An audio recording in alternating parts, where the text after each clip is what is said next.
one side, white-red humans on the other. Like I mentioned, these two have played before. I'm sure they will play again as Detective Tom Ross with his mustache, his facial hair here, is ready to start things off. So here we go. A Plains, a Dragon Hunter. And let's watch round number 9, shall we? He's just started things off with a Prairie Stream. Now he's got a Port Town. It entered the battlefield untapped? Wow. It has done the impossible. Dreams do happen. Dreams do come true.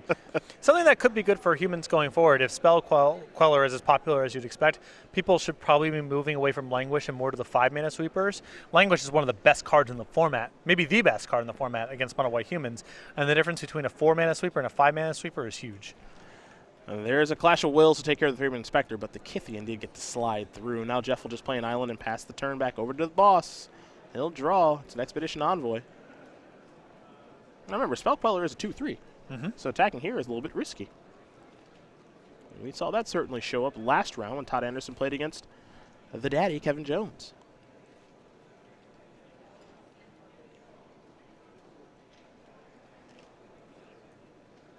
Going to start with Griff's Boon. See if that resolves. Pretty good test spell here against a Spell Queller. The follow is unclear. Expedition Envoy. There's an attack for just 3, no Kithian. Stasis Snare is going to take care of that. Okay. I would consider that a win for Tom. Yeah. Ojutai's Command the draw. Pass the turn back. Go Tom's way. It's interesting. It is and it isn't, because what Tom was trying to set up there was 3 creatures to go along with Kithian to be able to transform it, and now that's off the table. And Tom has to kind of just tread a little bit lightly. Now here's an Always Watching. You cannot Ojutai's Command that. And that is going to resolve. Here's an attack for 6. They'll be vigilant. And Jeff's going to fall down to 12. I wonder if he's going to cash an Ojutai's Command. Yeah, get the life and draw a card. I think he has a Planar Outburst in hand, so having land number 5 is the priority here. Selfless Spirit to draw off the Ojutai's Command. Now he'll draw another card. Rattle Chains. Going to play just a Prairie Stream, pass it back. He also has Archangel Avacyn in hand. Aha. Not a lot that Ross can do about that either.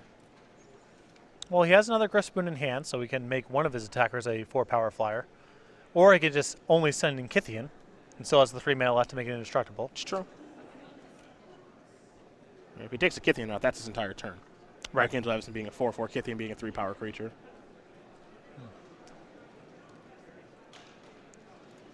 But it's not like things get better against the Planar Outburst, Ojutai's Command style deck. You know, Tom might feel like he just has to keep moving in. Well, he is going to keep moving in. Here's Archangel Avacyn. Trigger. That'll resolve. Probably the Envoy, or do you want to type the mana? Yep, take care of the Envoy. Yeah, I'm not really looking to give Tom the option if that's all he had to do with this turn anyway. There's a Hanawir Militia Captain. Pass that turn back. Jeff will take a look. We can do the same at the beginning of your upkeep if you control 4 or more creatures, you transform it. Just a 2-2 for now. Actually, let's make it a 3-3 because of the Always Watching. Archangel Avacyn's going to come across here for 4. There's a Selfless Spirit. Sacrifice. Oh, that's gas. Missed that. Yep, this speeds up the clock quite a bit. Yeah, that sure does. Sacrifice that, transform Avacyn, clear up the board, deal 3 more to Tom. Yeah, that's pretty nice. Now here's a Rattle Chains on the end step. Now it's 2 turns. Beatdowns. That can turn the corner pretty gosh darn fast. There's Port Town. There's a tapped Port Town. That's more like it.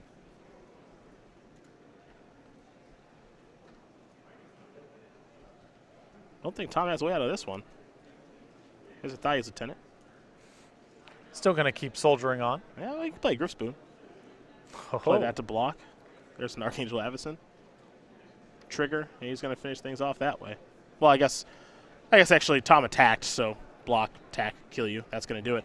Jeff Hoogland's going to win game number 1 here over Tom Ross. Split Spirits. Very quickly up a game here over white-red humans. One of the things to note about that, Jeff showing that his deck can turn the corner pretty fast. Yeah, he was able to turn around and kill very quickly there. Also, very important for him to pick up game 1 in the matchup because things gets that's the softer part of the matchup for him. Things get a lot better for him post-board. Take a look at the sideboards here. We'll start with the boss with his 4 Needle Spires and 4 Reckless Bushwhackers. We've seen that for the past month or so. A Griff Spoon, a Silk Wrap, 2 Stasis Snare, 2 Gideon Allies Zendikar, and a Repeal the Abominable. And I think this is where you see the full anti-control package come in of the 4 Needle Spires to go along with the 4 Battlefield Forges, 4 copies of Reckless Bushwhacker, and 2 copies of Gideon Ally of Zendikar. I think we're going to see all of that come in here. Some of the pump effects, the Griff's Boons can certainly go. There's some easy cuts. Other side of things here for Jeff, he's got 2 Blessed Alliance, 2 Bygone Bishop, a Confirmed Suspicions, 2 Jace Vryn's Prodigy, 2 Negate, 2 Planar Outburst, 2 Silk Wrap, 2 Summary Dismissal, 2 of this, 2 of that, 2 of this, 2 of that. So give me the 2 Planar Outbursts and the 2 copies of Silk Wrap. You can even talk me into Jace in this matchup because it's not like Tom kills creatures very effectively, and Jeff has all sorts of powerful spells to flash back. But definitely the 2 copies of Planar Outbursts to go up to the full playset, along with 2 Silk Wraps for some more early removal. Well, there's the options there for both players. Let you know what they are working with. 2 of the very best in the SCG Tour, number 1 and number 4, respectively, on our Player of the Year leaderboard. Let's talk someone who's also going to the Players' Championship in Max McVitie and his Clue token, which we're not really going to see a lot of in this particular matchup, but we do see a lot of it in the SCG Tour. Now, Max did win our Season 1 Invitational, so he got $10,000. He got an invite to our Players' Championship. He got a big old trophy, and he got this Clue token here designed for him. Whenever you do win an Invitational here on the SCG Tour, you get to have your likeness on a card, and then people can get it in a couple different ways. Yeah, for the duration of Season 2, you come out to the SCG Tour, either any of the open events or any of the classics, and you get this token when you register. If you can't make it out to the tour, any order from StarCityGames.com, $5 or greater, will be shipped with this token. Remember that we come out with a new token every Invitational with a new Invitational champion. So if you want to get your hands on the Max McVitie Clue token, either show up to the SCG Tour sometime inside the next month or so, or place an order from StarCityGames.com, $5 or greater. Congratulations again to Max McVitie. Looking forward to seeing him at the end of the year at the Players' Championship. Jeff as well. And I've got a feeling, just a feeling, that we're going to see Tom Ross. Yes. Seems very likely. You think so? I think it'll be locked up in Season 2. Yeah, I think he'll probably get the job done. I mean, he's had a really good Season 2. Some time left here, especially this tournament. He's off to a great start, though. He is down a game here as the 32-year-old who currently resides in Roanoke, Virginia. He's got those 13 open top 8s, 4 wins, 2 of which very recently back-to-back in Atlanta and Orlando. 3 invitational top 8s with 2 wins, both of those back-to-back a couple years ago as well in 2014. Now, we read this a little bit earlier, and I'm still having to – we're going to see Tom later this evening. Self-proclaimed best GoldenEye 64 player has beaten people using only his feet. That is quite the claim. I'm not sure I believe him. So I believe the second part for sure. The first part, I'm sure there are some true masters out there. Okay. Tom may very well be one of them. Yes. But just because you're the best GoldenEye 64 player you've ever encountered does not mean you're the world's best. That's true. That's true, but he never lacks confidence. Correct. We know that about the boss. Along with Michael Majors, puts 8% of all tournament winnings towards buying an NBA Jam arcade cabinet, which that's great. I fully approve. And full disclosure, I'll be battling Tom Ross along with you in NBA Jam later this evening. Yeah. Time to dust off the New Jersey Nets. Do we have to? Yes. Right. Drazen. I think he's in the game. I'm not 100% sure. The greatest European shooter of all time. Sorry, Dirk. That's bold. Yep. That is bold. You sure he's better than Rudy Fernandez? I guess that's not European. That's embarrassing. Rudy Fernandez? Oh, maybe. He's Spanish. No, he's Spanish. Okay, Yeah, that's in Europe. Yeah. Thanks. I forgot he was Spanish. Thank you. I know where Spain is. Get the end to start for Tom. And you can see the Needle Spire in Ross's hand. It means he has brought in the bigger anti-control package with a couple Planeswalkers and the 4 copies of Reckless Bushwhacker. There's another White Orchid. Beatdowns. Over to Jeff. Now the question is, can Jeff kind of hold up against a start like this?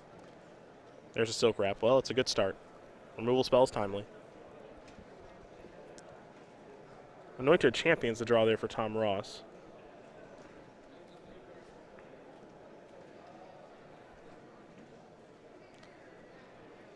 A lot of lands in hand, but 2 of them are Needle Spires, so it can at least get a little value out of that.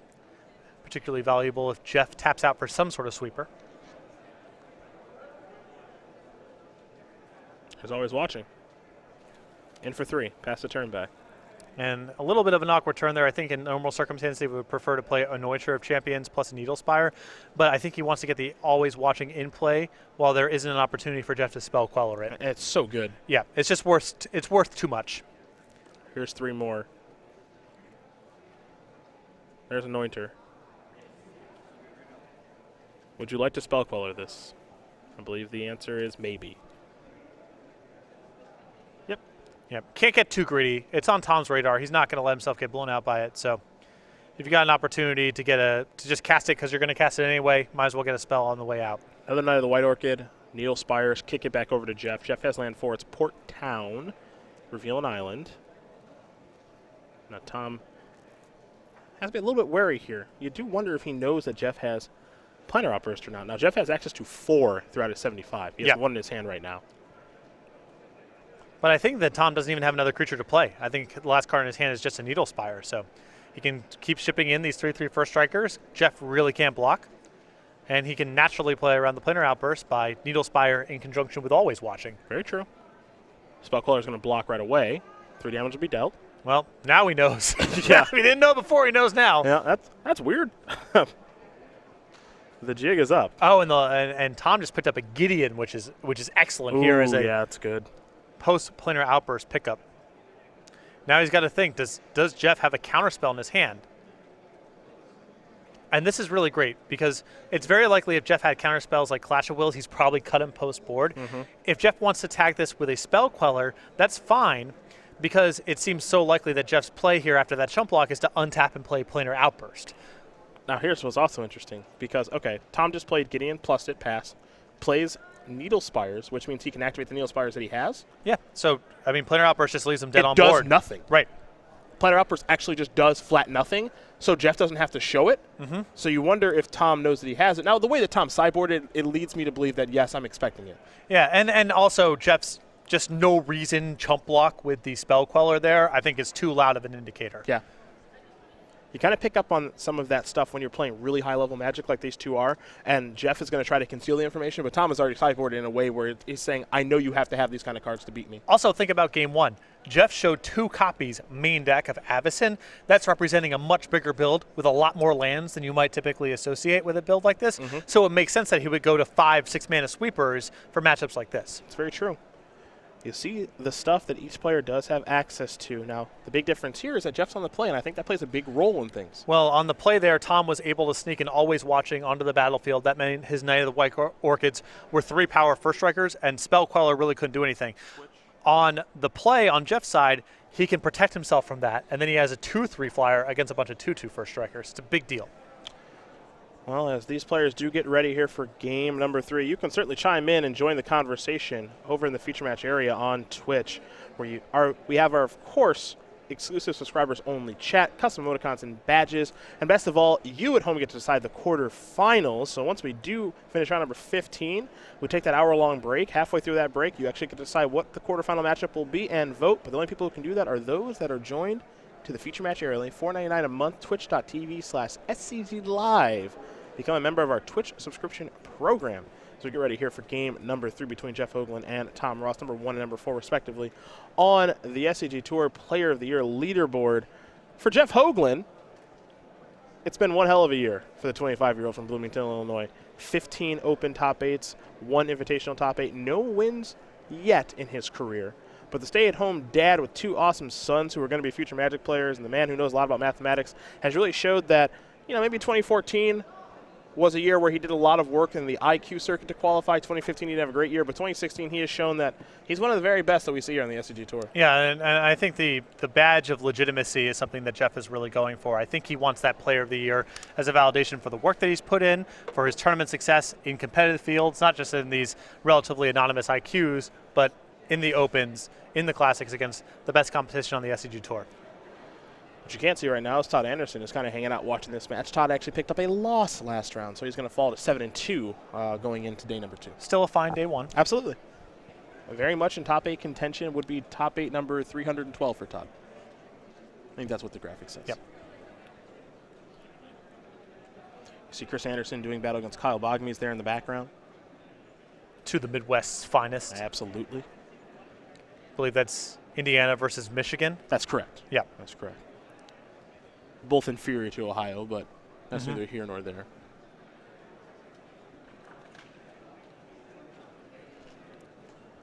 Both players will take a look at the opening hand. And again, remember, Jeff will be on the play here. Looks like he's going to keep. Tom will as well. We're underway in game number 3. A plains there for Jeff.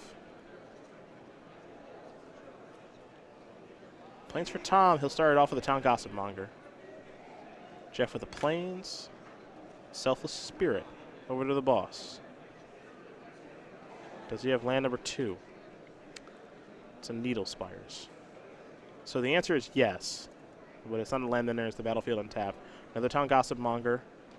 Simply pass the turn back. Over to Jeff Hoogland we go. Plains the draw. I think the problem here with Jeff's hand is pretty evident. Missing blue mana. Another Selfless Spirit. Tom will transform his Town Gossip Monger into an Incited Rabble as he does untap. And now he will draw. It is kind of funny to say, but Incited Rabble has been very impressive against Spirit decks. Just so big. Yeah. And we're about to get another one out here in just a moment because always watching in combination with Town Gossip Monger, as I learned the hard way at SCG Atlanta when I played against Tom, this is a combo. Yep. And it's a good one. So there's a double block to take care of the Incited Rabble. That's the best the Selfless Spirits can do right now. Just wants to get that thing off the battlefield. Now he's got to deal with another one. And now all Jeff can do is pass the turn back, having some mana issues as Tom will take his turn. He's drawing a Battlefield Forge here. Great pickup here is now that's the other red mana to pair with the Needle Spires. So now Tom has the late game set up here. He can insulate himself from a sweeper.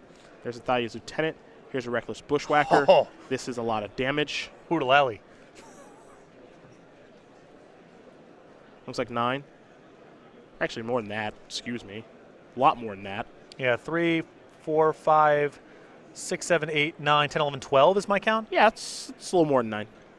Jeff will draw. Let's see when they update it. Oh, I missed by 1. Whatever.